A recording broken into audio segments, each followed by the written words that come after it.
성도 여러분, 안녕하세요. 5월 14일 목요일 아침 말씀 시간입니다. 오늘 함께 하실 하나님 말씀은 창세기 41장 37절에서 57절까지입니다. 그 가운데 37절에서 52절까지 말씀을 봉독하여 드리겠습니다. 바로와 그의 모든 신하가 이 일을 좋게 여긴지라. 바로가 그의 신하들에게 이르되 이와 같이 하나님의 영에 감동된 사람을 우리가 어찌 찾을 수 있으리요 하고 요셉에게 이르되 하나님이 이 모든 것을 내게 보이셨으니 너와 같이 명철하고 지혜 있는 자가 없도다. 너는 내 집을 다스리라. 내 백성이 다 내 명령에 복종하리니 내가 너보다 높은 것은 내 왕좌뿐이니라. 바로가 또 요셉에게 이르되 내가 너를 애굽 온 땅의 총리가 되게 하노라 하고 자기의 인장 반지를 빼어 요셉의 손에 끼우고 그에게 세마포를 입히고 금 사슬을 목에 걸고 자기에게 있는 버금 수레에 그를 태우매 무리가 그의 앞에서 소리 지르기를 엎드리라 하더라. 바로가 그에게 애굽 전국을 총리로 다스리게 하였더라. 바로가 요셉에게 이르되 나는 바로라. 애굽 온 땅에서 내 허락이 없이는 수족을 놀릴 자가 없으리라 하고 그가 요셉의 이름을 사브낫 바네아라 하고 또 온의 제사장 보디베라의 딸 아스낫을 그에게 주어 아내로 삼게 하니라. 요셉이 나가 애굽 온 땅을 순찰하니라. 요셉이 애굽 왕 바로 앞에 설 때에 30세라. 그가 바로 앞을 떠나 애굽 온 땅을 순찰하니 7해 풍년에 토지 소출이 심히 많은지라. 요셉이 애굽 땅에 있는 그 7년 공물을 거두어 각 성에 저장하되 각 성읍 주위에 밭의 곡물을 그 성읍 중에 쌓아두매 쌓아둔 곡식이 바다 모래같이 심이 많아 세기를 그쳤으니 그 수가 한이 없음이었더라.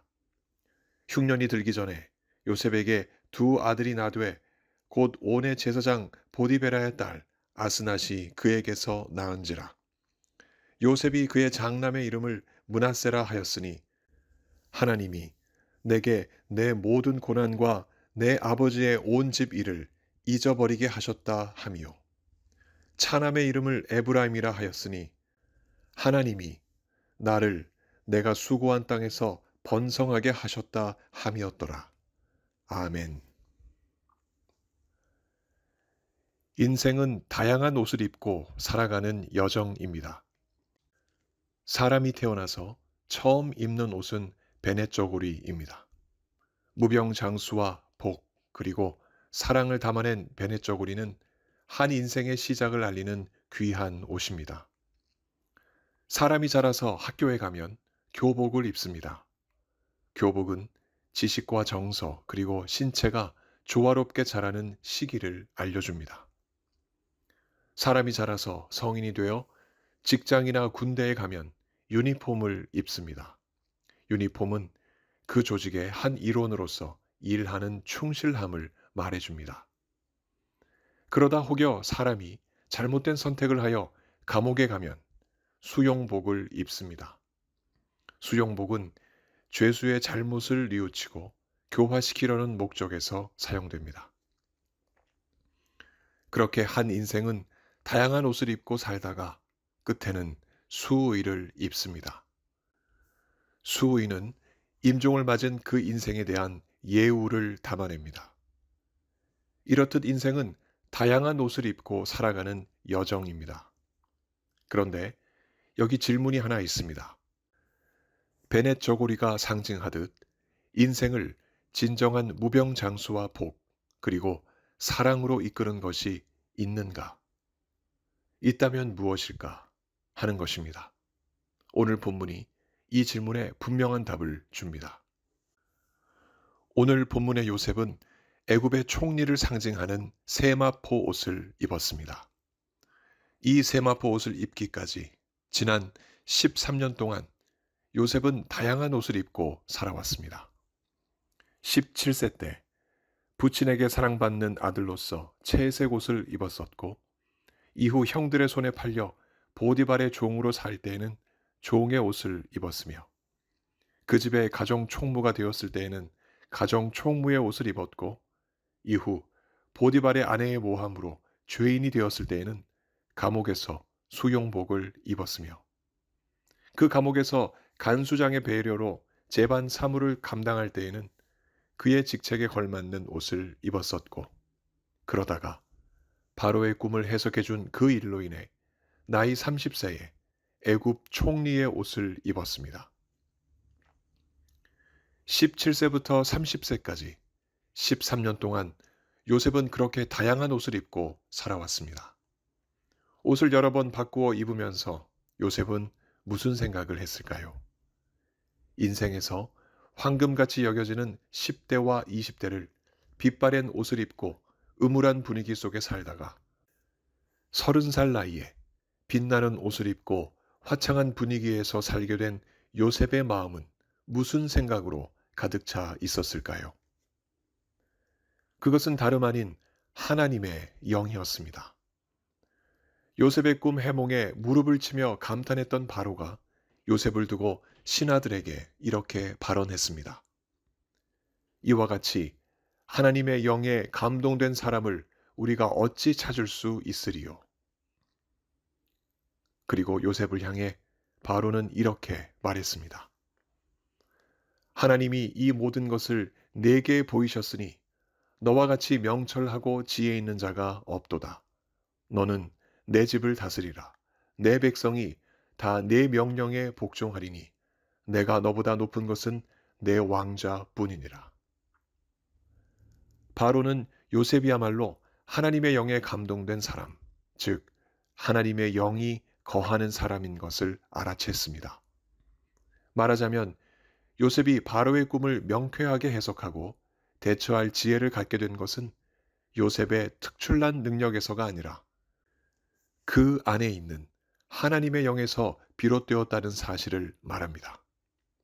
그 이후로 요셉은 국가 문서에 서명할 때 쓰는 바로의 인장 반지를 받아 끼고 총리를 상징하는 세마포 옷을 입고 존귀함을 뜻하는 금 사슬을 목에 걸고 바로와 함께 버금술의 전차를 타는 애굽의 2인자인 총리가 되었습니다.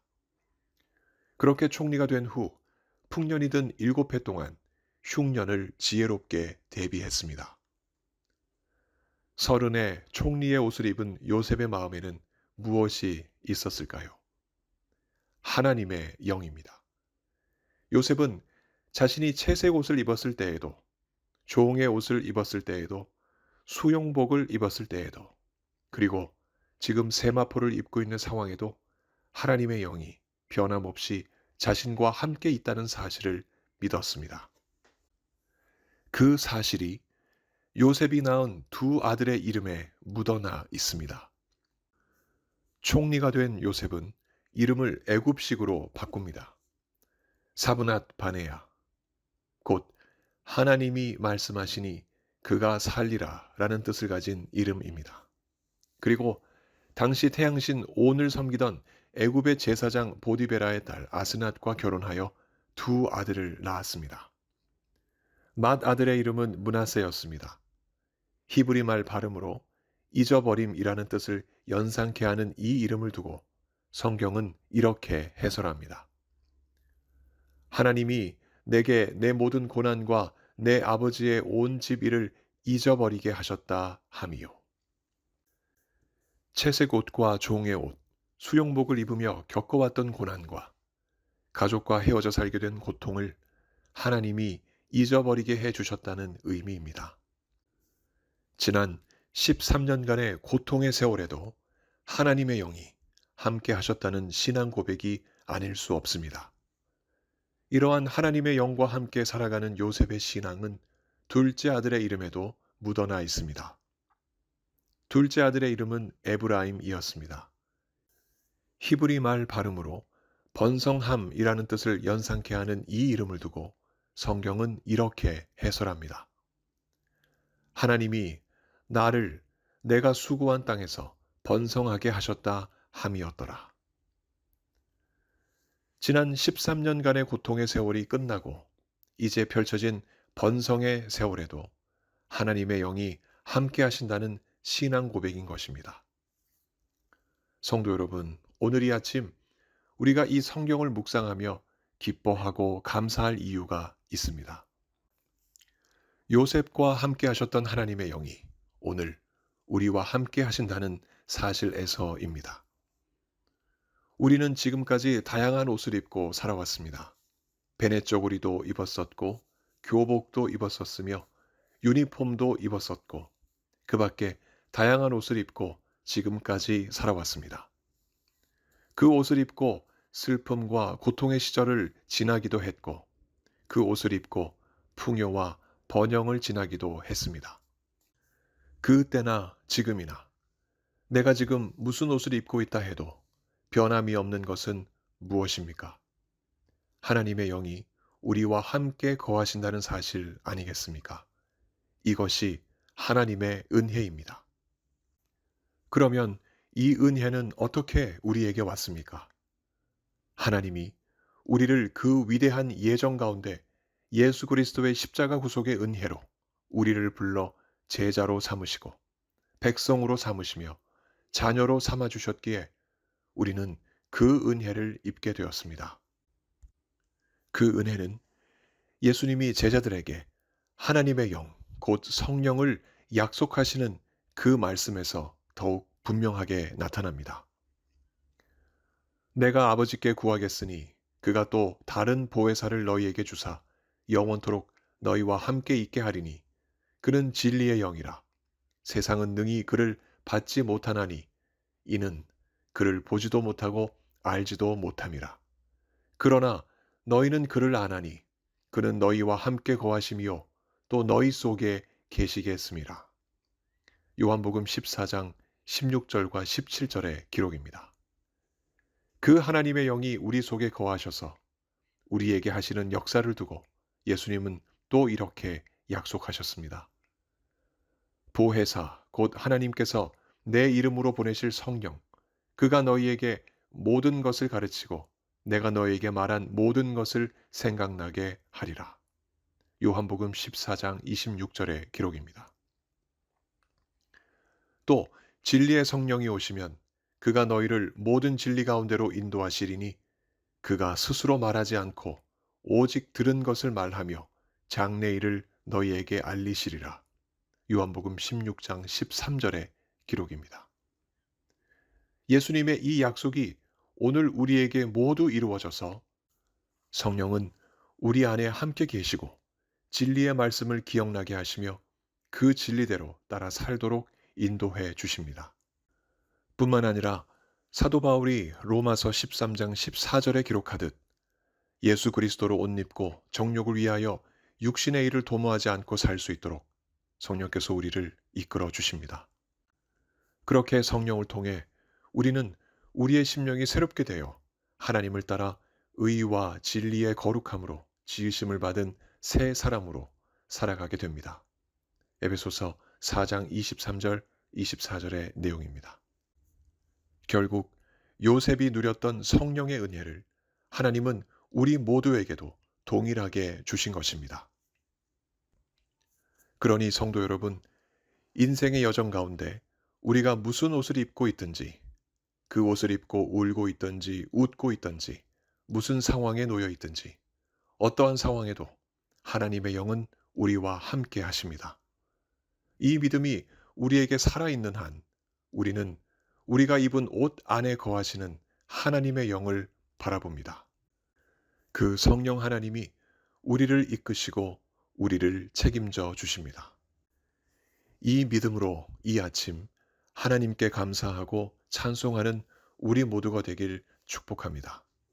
성령께서 오늘도 우리 모두에게 이와 같은 은혜 더해 주시길 예수 그리스도 이름으로 간절히 축원합니다. 함께 기도하시겠습니다. 하나님 아버지, 우리로 하여금 예수 그리스도를 믿게 하시고 우리의 모든 죄를 사하시며 하나님 나라 백성 되게 하시며 자녀로 영원토록 살 수 있도록 놀라운 은혜 베풀어 주신 것 참으로 감사드립니다. 그 증표로 우리 안에 성령께서 거하셔서 우리로 하여금 하나님의 말씀을 기억나게 하시고 그 말씀대로 살 수 있도록 힘과 지혜 더해 주시니 참으로 감사드립니다. 이 믿음, 우리가 어떠한 환경에 있든지 잊지 않게 해 주옵시고 꼭 붙잡게 하셔서 매 순간마다 우리 가운데 역사하시는 하나님을 바라보고 감사하며 영광 올려드리는 우리의 복된 삶, 인생 여정 되게 하여 주옵소서. 몸이 아프신 성도님들, 이 시간에도 하나님 찾아가 주시며 그 간절한 간구를 들어주시고 속히 응답하셔서 건강한 몸으로 하나님을 섬기실 수 있도록 은혜 더하여 주옵소서. 여러 가지 많은 문제, 하나님 앞에 내어놓고 기도하는 하나님 백성들, 그 믿음을 보시고 우리 하나님께서 선한 길을 열어 주옵소서. 오늘도 택하신 백성들과 함께 하시며 은혜 베풀어 주실 것을 믿사옵고 예수 그리스도 이름으로 감사하며 기도하옵나이다. 아멘. 성도 여러분, 오늘 하루도 성령과 동행하시는 복된 하루 보내시기 바랍니다. 감사합니다.